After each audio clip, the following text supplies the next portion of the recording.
How's it going, and welcome to my channel. I am the Cosmic Turtle and this is my first top 5 video. This video will be about the top 5 best current games on the Nintendo Switch, in my opinion, that I have played. So with these games, I haven't necessarily completed them, but I have played a large enough portion of the game for my opinion to be basically finalised of like why I think they're there.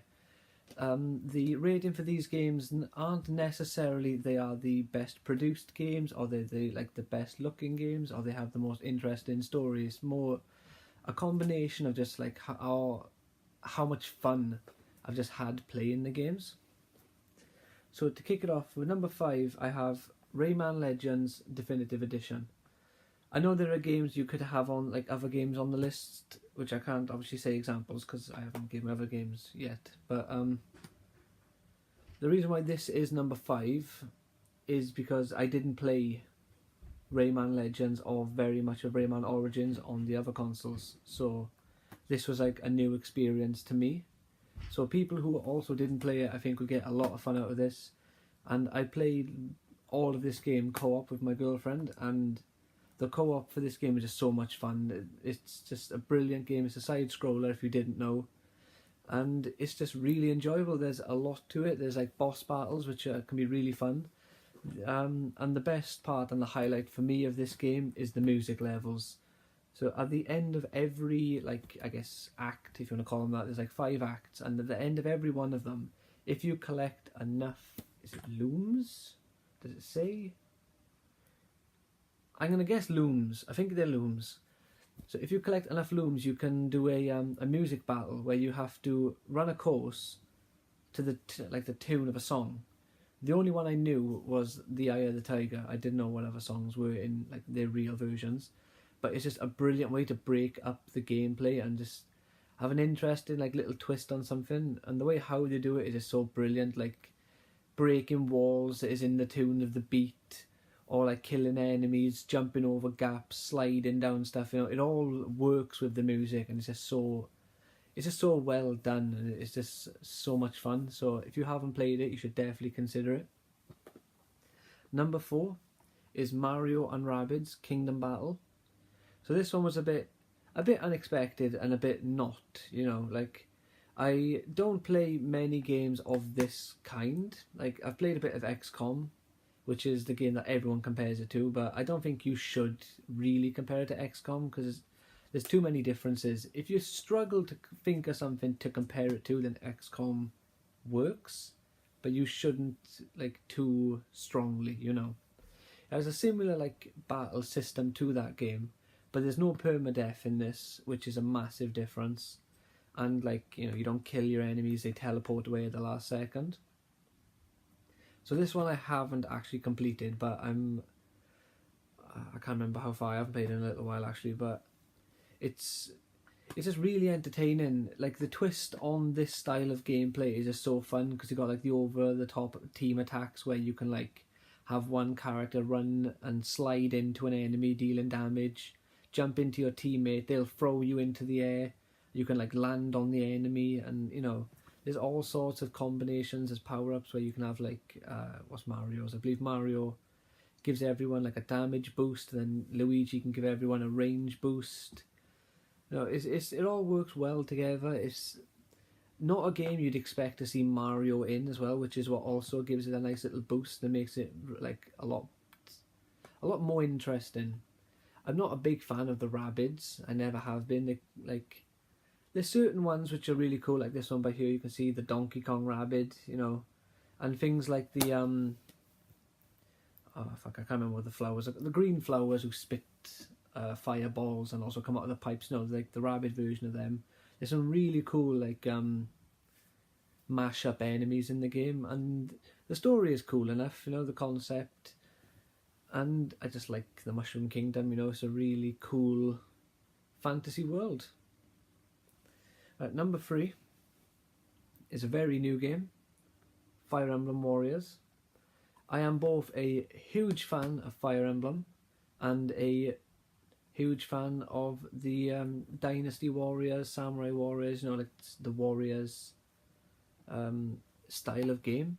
I was like insanely happy when Hyrule Warriors was announced, and to see that they've continued with the Nintendo theme of Warrior games is just brilliant to me. I love the fact that they've created 2 new characters for the game and like a new like world, opposed to just like they did with Hyrule Warriors. Let's go with Link, help him find his Master Sword and beat Ganon. Actual completely unique story, which is really cool. I don't like the heavy focus on new Fire Emblem characters and their games. Like they have the Fire Emblem Awakening characters, they have the Fire Emblem Fates characters. What's the new one called? The remake. I can't remember the other one. The other one, they're kind of in here. And obviously they have Marth, because they always have Marth. I just wish they had a bit more of the like the in-between characters, because Marth is obviously the original. But no, like there's Ike, there's Roy. I always name those 2 because they're my 2 favourites. But there's tons of characters to go along with those games. I can say somebody won't matter to you. Like Nefeni is one of my favourite characters. Sorin, I believe his name is. I love that guy. There's loads of characters that they could have had in this game, but they just chose not to. And there's also a heavy lack of axe wielders. I know I'm complaining about the game actually, but the gameplay is really fun. They brought back the like the history mode, it's called in this, where you can do like iconic moments within those games. So the first one is where I can't remember the villain's name. It's like Valda, I believe his name is like battling with Roy, Crom and Robin. And so you get to do that fight where like you have to go through mini battles to get to him, and it all unravels. So it's a really interesting system they have. It's not as large a system and like a larger battlefield as they did with Hyrule Warriors, but I think it works in its favour, because Hyrule Warriors 1 was really big. There was tons of fights and it just lasted too long. So I think they've done really well with that, and they've improved in the areas that they needed to. I just hope the DLC fixes the kind of like the clustered character groups. I hope they expand and introduce from different Fire Emblem games. But if you look at the season pass, they're not really doing that. I just, fingers crossed. So number 2. Number 1 and number 2 is obvious what they're going to be. I guess it's just a matter of your personal preference of who goes where. But for me, number 2 is Super Mario Odyssey. This game came out like 2 days ago, so I haven't finished it yet because I'm trying to take my time. From what the world map shows, I'm literally like the one before final place, because the next one I can see is Bowser's Kingdom, so I know I'm about to do like the final part of the game.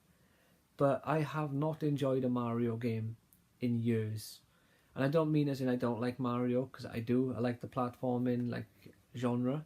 It's just it always felt the same, so I never bought Mario games that often, or if I did, I'd play it for like a week of like an hour a day or something, do a couple levels, and I'd never progress. But this one has proper got me hooked. I love the way the levels are built. They are like mini sandboxes. The levels are very small, to be fair, compared to other games, but they're filled with secrets. There's 2 currencies to the game. There's the standard coins for Mario, and each world has their own unique coin. Like some of them have this like weird purple looking tomato kind of thing. There's other ones which, now that I have to think off the top of my head, I can't think of them. Or like a snowflake. There's loads of them. There's like 8 different worlds, I think. And so like all bar 1 have their own currency. And then there's also stars. And there's like varying, there's like 40 in some levels, there's 60 in some, there's 30 in some. And so there's lots and lots to do in this game. It is filled with just brilliant stuff. There's little side quest kind of things, like nothing huge. It's just like do this obstacle course in time to get the moon, or go into this pipe and complete this little puzzle to collect the moon. It's that kind of thing. But when you play it, it's just so entertaining. Capturing and discovering new enemies is so much fun. The co-op, to me, in this game is a bit of a grey area. So like one of you plays as Mario, one plays as the Cap. When you play co-op, it is really fun. Like, I really enjoy playing co-op. But at the same time, the co-op kind of feels not very necessary. Because, like, why would you want to play as a hat, of all things, you know?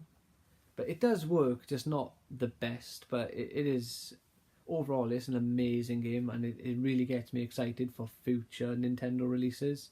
Like, I can't wait for the new Yoshi, Kirby, Metroid, you know, like Fire Emblem. And after their second, like, main title release on the Switch being so good again, I really, really can't wait to see what they do with their other games.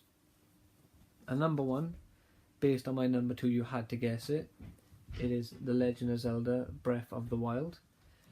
Zelda is my favourite gaming franchise of all time. I've loved Zelda since I was like 10 and I played Ocarina of Time on the Nintendo 64. Even though back then I might have been younger, I might have been a little bit old, I don't know the age, somewhere around that age, or I didn't really know what I was doing. I played on the Ocarina half of the time and just like warped between like just random places. I remember being in the volcano a lot. But playing this game just brought up so many memories of that game, feeling like just like this new experience, just like Ocarina of Time did. It felt different, it felt amazing, and it opened my eyes to like gaming as a whole. And this game came out during a time where I was like starting to get a bit bored of games, you know, like the start of this year I was losing interest. And Breath of the Wild completely like rejuvenated my love of games. The way how it transitioned from a like an 8-bit game then to like a 3D semi-open world into now a massive open world filled with almost literally anything you can think of that should be in an open world game is here. It has an awesome story, it has the collectibles, it has dungeons, it has side quests, like tons of enemies to fight. And if you have the DLC, the new Master Mode playthrough is so much fun. Like, I recently came across gold bokoblins, so I can't wait to find a gold Lionel to have it kick my ass, because the Lionels are so cool basically and so strong. The silver ones were strong enough. I can't even imagine what they're going to do with the gold ones. But, you know, it's just, there's so much to it. And the same with which these games do it. Like, 4 of these games all have the Amiibo function, and I love Amiibos. I love buying them. I don't know what it is about them.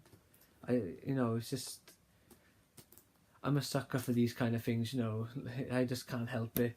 If I can buy them, I love to buy them. Like the Mario is a very simple Amiibo function. It's just, if you have a Mario, a Luigi, a Peach and a Yoshi Amiibo, you get one thing per character.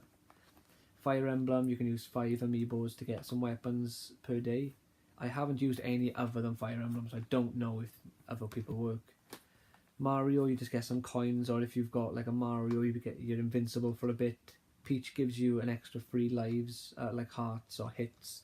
And Bowser shows you where the premium coins are, which is very overpowered, by the way, because there's no limit. You can use Bowser over and over and over again and just find every coin in the area so quick. It's a bit stupid. But yeah, I just love with Zelda how they thought of how I think it's a fair way to introduce items that shouldn't be in the game. Like, no one can argue about using the Ocarina of Time link to get the Ocarina of Time outfit, about why isn't that in the game already, because it just doesn't make sense. You know, it shouldn't be there, therefore it isn't. But the Amiibo is a nice little way to bridge that gap and let you have the things that shouldn't be. I know having to pay for them is a bit of a pain in the ass, but there's so many applications. There's loads of games that use them. You know, you can use Smash Bros for Link. Pokken has Amiibo, and the other games I mentioned have Amiibo functions. If you use someone who doesn't give you much in Mario, you just get a single coin, but, you know, still, it's something, you know. But yeah, that is my list of the top 5, current Nintendo Switch games that I have played, and I can't wait for the future. I think I will, in the near future create a top 5 games I'm most excited for on the Switch. But until then, that is it for me. I hope you enjoyed this video. Please like the video and subscribe to the channel. I upload videos daily, so there's plenty to look forward to. And until then, please take care, and I'll see you in the next video.